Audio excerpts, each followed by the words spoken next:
Bom dia, pessoal. Meu nome é Leonardo Cooper, eu sou CSO da Vault One. Quero agradecer ao IAM Tech Day pelo convite e pela oportunidade de falar hoje aqui com vocês nesse belo evento. Hoje eu gostaria de falar sobre o firewall humano. Nós sabemos que os ambientes de rede, eles estão cada vez mais complexos. Cada dia entram novos usuários, novos sistemas, novos serviços, e o tamanho dessa superfície que precisa ser protegida, né, a superfície de ataque, ela só cresce. E as pessoas, elas desempenham um papel cada vez mais relevante na proteção da empresa. Nós temos observado que os últimos incidentes de segurança, o fator humano, ele foi determinístico para o incidente ocorrer. Eu acredito que, ao mesmo tempo que as pessoas podem ser o nosso maior risco, elas também podem ser nosso maior aliado. Por quê? É o usuário que escolhe onde clica, quando clica ou não clica. É o usuário que tem as credenciais que abrem as portas das informações da organização. É o usuário que escolhe o que compartilhar, o que não compartilhar, com quem compartilhar. É o usuário que é o gerador ou consumidor dos dados, ele está na ponta dos processos, que é geralmente onde vazam os dados, e é o usuário que autoriza ou desautoriza o acesso dos parceiros, dos fornecedores aos sistemas da empresa. Outro fator que a gente precisa levar em consideração é que, segundo a Verizon, 62% dos incidentes de segurança envolveram agentes maliciosos, não da própria organização, mas sim de fornecedores. Então, isso é algo que a gente vai tratar aqui hoje também. Então, como a gente pode ver, tudo gira em torno de pessoas, pois a tecnologia, por melhor que ela seja, ela não é eficiente para proteger tudo. São as pessoas o motivo pelo qual a tecnologia falha às vezes.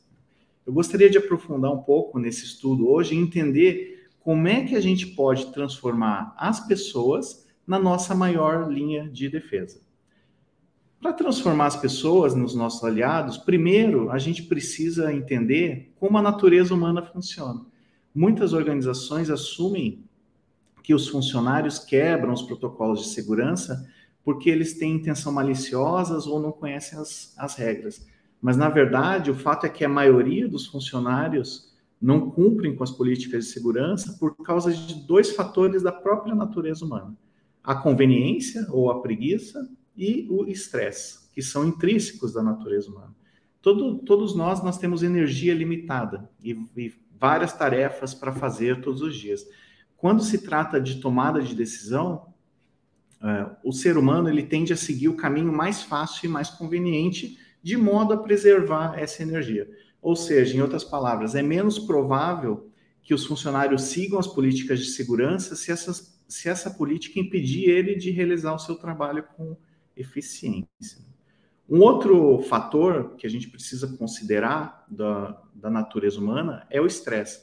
Um estudo recente da Universidade da Flórida descobriu que as violações são mais propensas a ocorrer em dias em que os funcionários sofrem mais de estresse.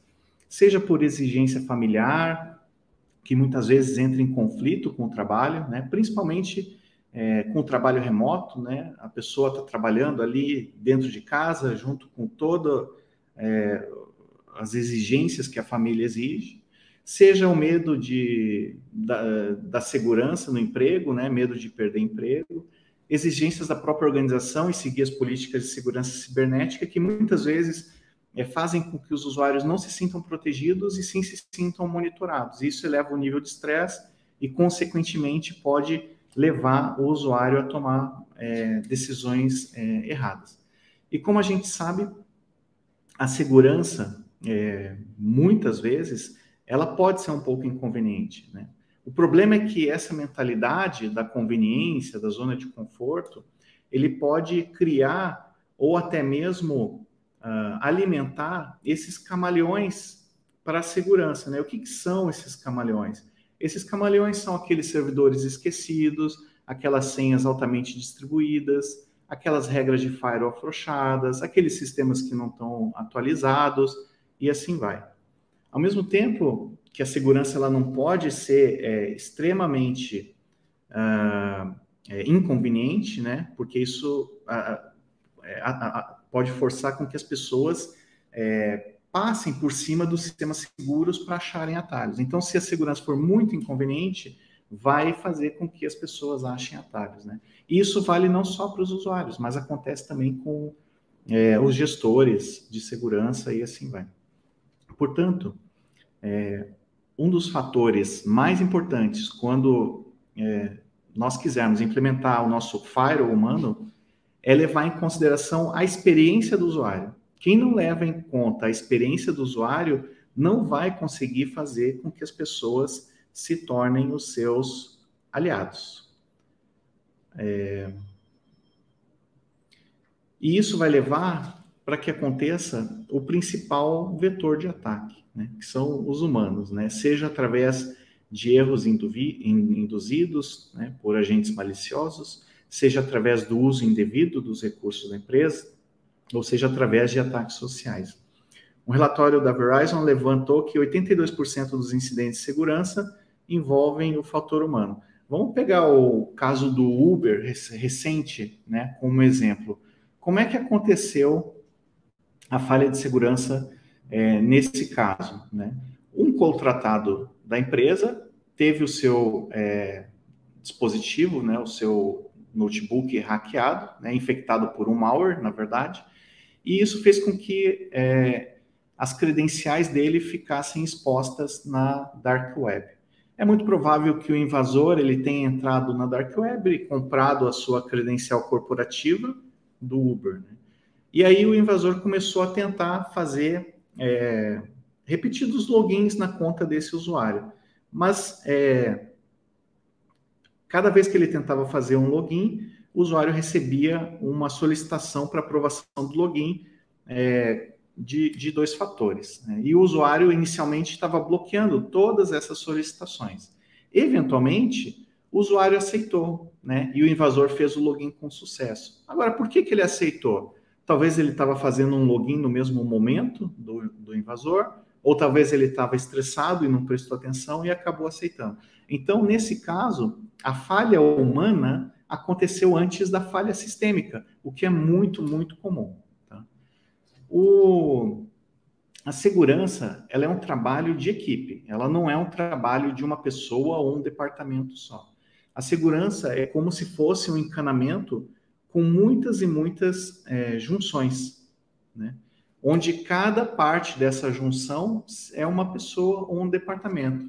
Será que a pessoa sabe proteger essa parte do encanamento dela, né, desse pipeline? Os programas de conscientização, de segurança, eles têm que levar em consideração a natureza humana. Mas, na verdade, a maioria dos programas tradicionais de conscientização geralmente tem a suposição equivocada de que se os funcionários estiverem apenas cientes, conscientes do protocolo, eles naturalmente vão fazer a coisa certa. Como, na verdade, o que acontece é que a gente está vendo que a natureza humana leva muitos a evitar as melhores práticas em favor da conveniência. Então, nós não podemos supor que naturalmente as pessoas vão fazer as coisas certas só porque elas sabem, têm ciência de um protocolo ou uma política de segurança.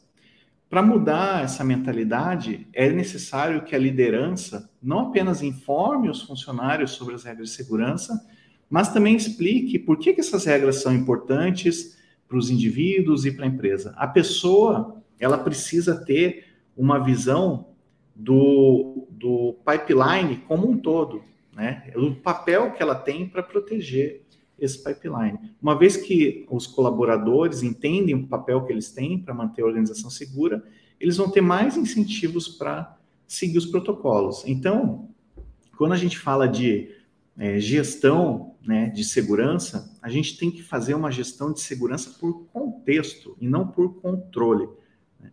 Da mesma forma, antes de culpar os funcionários, né, por ultrapassarem alguns protocolos de segurança, por conveniência, as organizações têm que revisar suas políticas. principalmente revisar aquelas que consomem tempo e que são difíceis de seguir. Então, se a gente pegar um componente crítico da organização, por exemplo, senhas, né? As políticas de senha muitas vezes ignoram a experiência do usuário.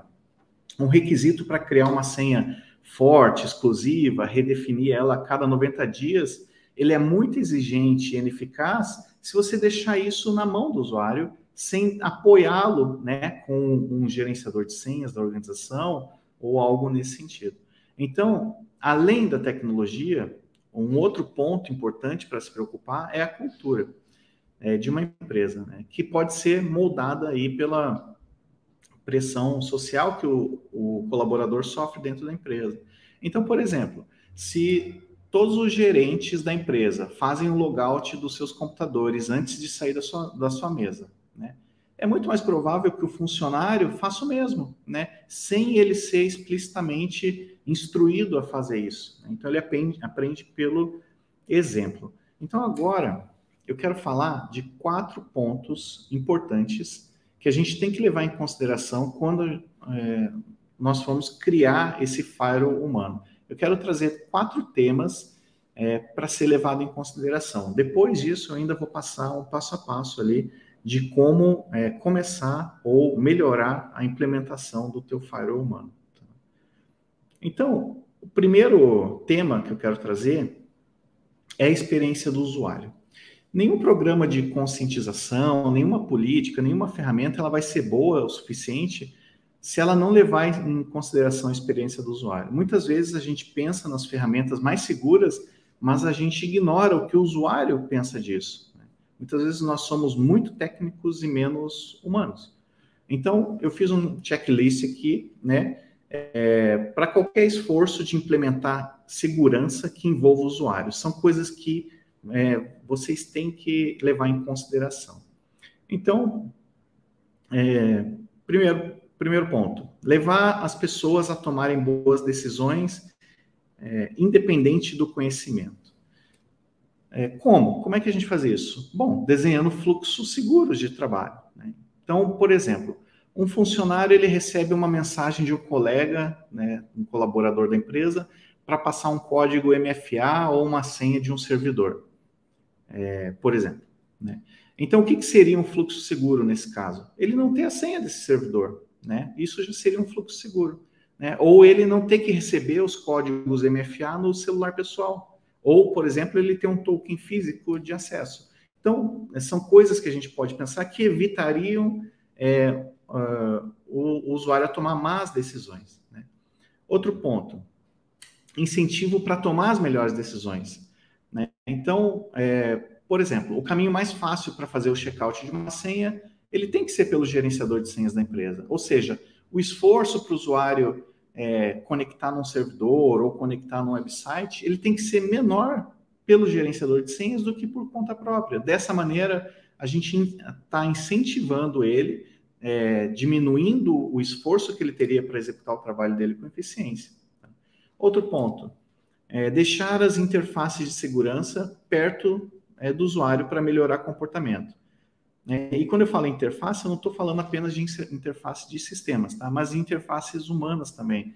Então, por exemplo, quando o usuário tiver uma dúvida de segurança, né? Será que tem alguém perto dele para ajudar? Será que ele tem um caminho rápido para tirar essa dúvida? Tá?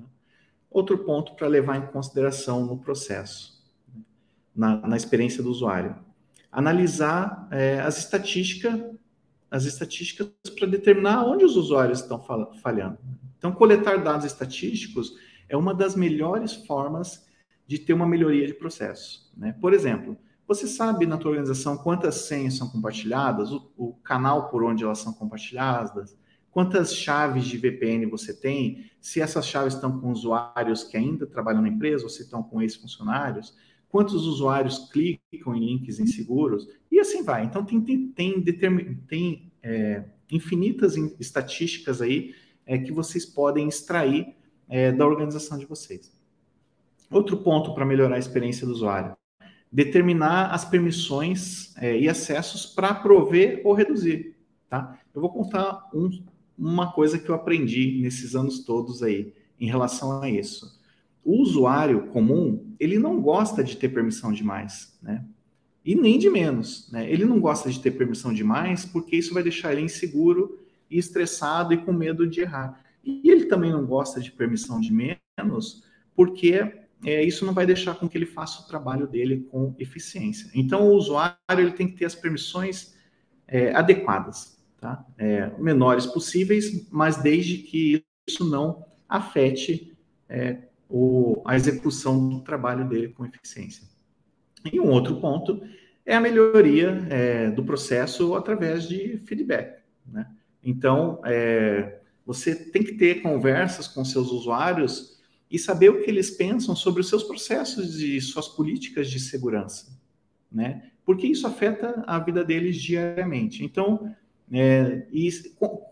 não esquecendo que se algo for inconveniente, eventualmente o próprio usuário vai parar de usar ou de seguir a política de segurança. Então, a experiência do usuário é um dos pontos mais importantes que nós temos que levar em consideração quando se trata de segurança da informação. Um outro ponto é a melhoria do processo. Esse seria um outro ponto do pilar. O firewall humano, ele não é algo que você instala e não olha mais para ele. Ele é um programa contínuo. Um estudo revelou que demora meses e meses para as organizações se adaptarem quando novas ameaças surgem, né? Então, analisar os papéis e as funções do usuário em relação às melhores práticas de segurança é algo que vai trazer muito conforto aí na criação dessa cultura, na melhoria desse processo. Eu gosto muito da ideia de comitês de segurança, né? Porque de uma forma ou de outra, quando você tem comitês de segurança, você vai estar sempre fazendo um pequeno upgrade, uma pequena melhoria nos teus processos e nos papéis da organização. Outro ponto, otimizar práticas para simplificar e reduzir erros. As boas práticas, elas são aquelas mais simples. Então, nós temos que ter sempre a mentalidade de simplificar e não complicar, né? Definir as práticas dentro dos processos e dos guidelines. As melhores práticas, elas não podem ser pontas soltas dentro, ou iniciativas soltas dentro da organização. Elas têm que estar dentro do mesmo componente, dentro de um processo, dentro de uma ferramenta, ou dentro de um guideline. Ela não pode ser iniciativas isoladas. Outro ponto para melhorar o processo, né? Ensinar como trabalhar corretamente e não do que ter medo, né? O medo faz com que o usuário fique estressado, o que, por sua vez, como a gente já viu, é um dos fatores que levam os usuários a cometerem erros. E tenha um comitê de segurança, né? Como você sabe, você não sabe tudo, você não vê tudo, você não tem uma visão holística de tudo, então é essencial montar esses comitês de segurança que, além dos especialistas, tem que ter lideranças e representantes não especialistas também. E esse comitê aí, idealmente, vai se reunir pelo menos 2 vezes por mês, tá? E o outro tema importante para montar o nosso firewall humano seria a resposta a incidentes, né? Incidentes vão ocorrer. Infelizmente, é nessas horas que as empresas demonstram a maior imaturidade para lidar com o incidente, e também é quando as empresas criam ou tentam criar, né? Muitas empresas tentam criar balas de prata, né? Baseada em opinião de especialistas e não em ciência comprovada, né? Então, quando isso acontecer, é importante a gente mapear por que o incidente ocorreu. Foi falha humana? Foi falha sistêmica? Foi falta de política? Foi falta de orçamento? Foi falta de ferramenta, né? É importante endereçar o motivo e tomar responsabilidade, não simplesmente fazer um caça-às-bruxas aí, como muitas organizações fazem. Por que o usuário agiu de maneira a colaborar com o incidente? Então, se o usuário teve parte, por que ele agiu dessa maneira? Faltou política? Faltou treinamento? Faltou ferramenta? Quais foram as falhas de conscientização do usuário? Quais foram as falhas sistêmicas? Planeje novas medidas de remediação, analise como as medidas se saíram e lições aprendidas e o que melhorar, né? Então, todo esse contexto ele tem que estar presente na nossa forma de lidar com os incidentes, tá? De dar uma resposta aos incidentes. E o último tema, antes da gente entrar ali na questão do firewall humano, né, na prática mesmo, é o treinamento. Então, o treinamento é importante por quê? Porque a velocidade do aprendizado na empresa, ela vai acelerar a resposta às ameaças, principalmente às novas ameaças, né? Então, o que levar em consideração num programa de treinamento? Primeiro, análise estatística, né? Você tem que identificar aonde você pode melhorar e você só vai conseguir fazer isso se você tiver dados, né? Segundo, é habilidade de comunicação. Então, como é que esse treinamento, né, vai ecoar, né, com o passar dos meses, né?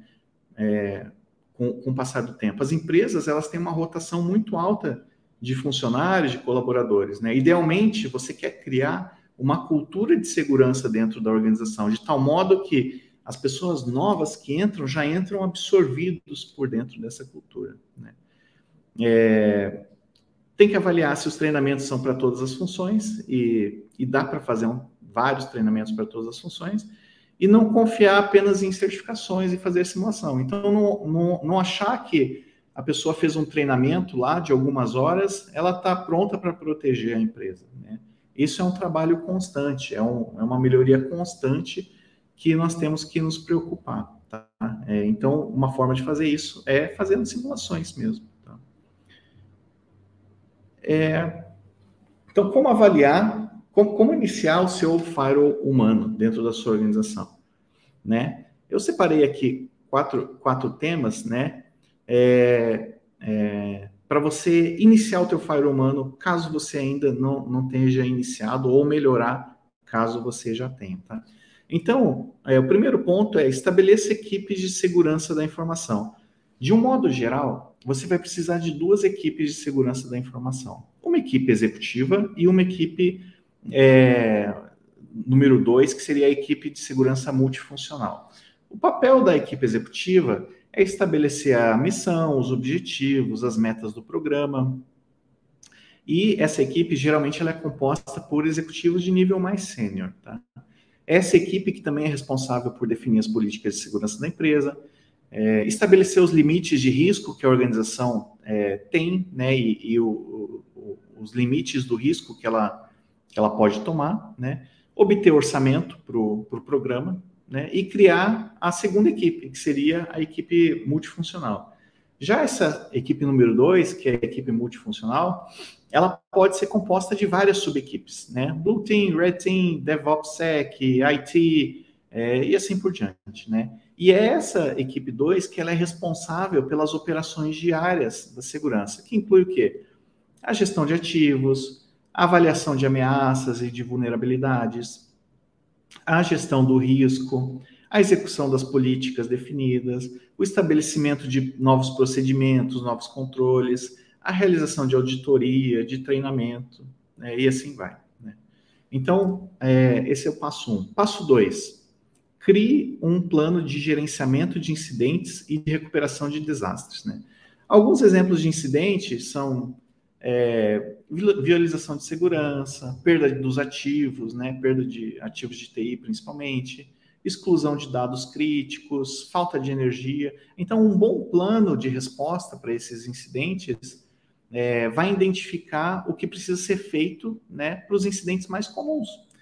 Já os incidentes de uma natureza mais catastrófica, digamos assim, ele exige um plano de recuperação de desastres também. Passo número 3, muito importante nos dias de hoje, gerencie terceiros, né? Hoje, a gente vive um complexo ecossistema de informações e, geralmente, todas as empresas incluem terceiros como fornecedores, vendedores, intermediários, fabricantes e assim vai. E, muitas vezes, essas brechas de segurança que a gente sofre na nossa empresa pode vir da rede ou das práticas inseguras dessas empresas terceirizadas.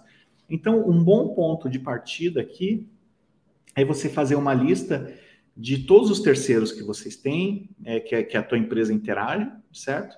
Priorizar essa lista com base na extensão do dano que essa empresa pode te causar e na criticidade de informações que essa empresa trabalha, né? As tuas informações. Depois disso, depois que você tiver essa lista, priorizada, aí você vai tentar descobrir quais são as medidas de segurança que essas empresas aplicam e vai poder exigir os controles necessários para essas empresas. Então, vocês veem que o trabalho da segurança, né, da gestão de segurança, ele não cabe mais só dentro das 4 paredes da organização, ele extrapolou isso para toda a rede de fornecedores. Então, tem 5 perguntas ali que você pode fazer para o teu fornecedor de software, por exemplo. Você revisa a segurança a cada fase do ciclo do desenvolvimento do software? Que metodologia você usa para testar seu produto? Né? Você usa terceiros, né, para avaliar a segurança do seu produto? Você tem squads de segurança, né, antes de lançar alguma coisa nova? Você usa ferramenta automatizada de segurança ou de revisão de código? Então, são coisas que vocês têm que avaliar os terceiros. E o passo 4, para você iniciar o seu firewall humano, seria conduzir treinamentos. Então, todos os tipos de proteção, de tecnologia, medidas de segurança, eles não vão significar nada se os funcionários forem descuidados com seus laptops e com seus ativos, conectarem redes inseguras fora do trabalho, ou não estiverem cientes do que constitui um comportamento suspeito, por exemplo.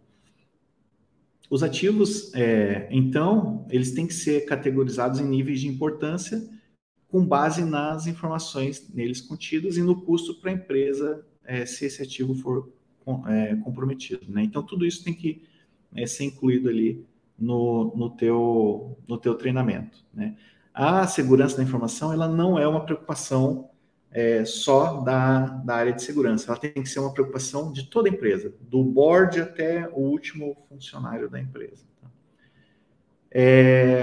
E aqui a gente tem um framework para você avaliar como é que você pode avaliar o firewall humano que você já tem na tua organização. Então, muito provavelmente, alguns esforços já estão sendo feitos na tua organização. Né? Então, o primeiro passo é trazer isso para um componente central. Né? Em vez de ter esses esforços isolados, né? Por exemplo, treinamentos em um lugar, comitês em outro, ferramentas em outro, né? O ideal é trazer isso tudo para dentro de um mesmo componente, que vocês vão ter mais controle, mais métricas de tudo isso. Tá? Faça um levantamento do que existe no programa, né? Do que existe no teu programa atual. Veja o que funciona e o que não funciona. Pode ser que tem coisas que você tenha que não está funcionando, ou que você talvez nem tem dados, métricas para saber se está funcionando ou não. E seja consciente na criação das políticas. Né? Não vamos criar políticas demasiadas, exageradas, que a gente sabe que não vão funcionar e talvez possam até trazer uma ineficiência aí operacional para a empresa. Segundo passo é determinar os recursos que você tem disponível na tua empresa. Né? Quem que você tem disponível? Talvez você tenha mais pessoas disponíveis do que você saiba. Né? Qual é o seu orçamento, né, para criar esse firewall humano? Você tem os relacionamentos necessários para executar o que precisa ser feito? Às vezes, boa vontade não vai fazer você ir longe. Você precisa do apoio, tanto de cima quanto de baixo da hierarquia. Né? E quais são as tuas habilidades? Né? Talvez você seja melhor em treinamentos de conscientização, mas não conheça muito bem sobre ferramentas ou sobre políticas. Aprenda com o que você tem disponível para saber o que você precisa a mais. Né? Outro ponto, escolha os projetos. Aonde você aplica melhor os seus recursos? E aqui você vai ter que priorizar os teus projetos mais críticos. Né? Aonde está o impacto mais visível que você pode causar? Né? Isso é um item importante para escolher um projeto de segurança também. Né? Você tem que causar um impacto visível, principalmente se for na cultura da organização. Né? Aonde você vai ter menos resistência? Então, às vezes, você tem uma super ideia, um super projeto, mas vai ter resistência do board, vai ter resistência do time, vai ter resistência dos usuários. Será que é o melhor projeto para executar nesse momento? Né? E outra coisa a considerar, se é um programa finito ou contínuo, né? É uma iniciativa de uma vez só ou é um programa contínuo que eu vou instalar aqui dentro da empresa? E o outro passo é colete métricas, né? Meça seus esforços em todas as categorias, não trate dicas tolas como ciência, e isso a gente vê muito no mercado, né? Muitas opiniões infundadas, né? Que são mais opiniões tolas, né? Do que ciência mesmo comprovada. Então, muitas vezes a empresa segue por um rumo sem métrica, só por uma opinião de alguém que talvez nem é da empresa, né? E incidentes vão ocorrer, né? Esteja preparado aí para os incidentes, tá? Bom, gente, a nossa maior linha de defesa são as pessoas, né? Desde que a gente saiba usá-las. Vamos pensar em como transformar as pessoas, como transformar a cultura da empresa para que as pessoas entendam o seu papel. O maior legado que a gente pode deixar numa empresa, né, numa organização, é deixar ela mais segura do que quando nós a encontramos. Então, vamos ter isso em mente. Agradeço aí demais a oportunidade para falar um pouquinho para você sobre Fire Humano. Fiquem à vontade aí para entrar em contato. Eu fico à disposição. Tenham todos um ótimo evento e assistam ótimas palestras aí que estão para vir pela frente também. Muito obrigado e um ótimo dia.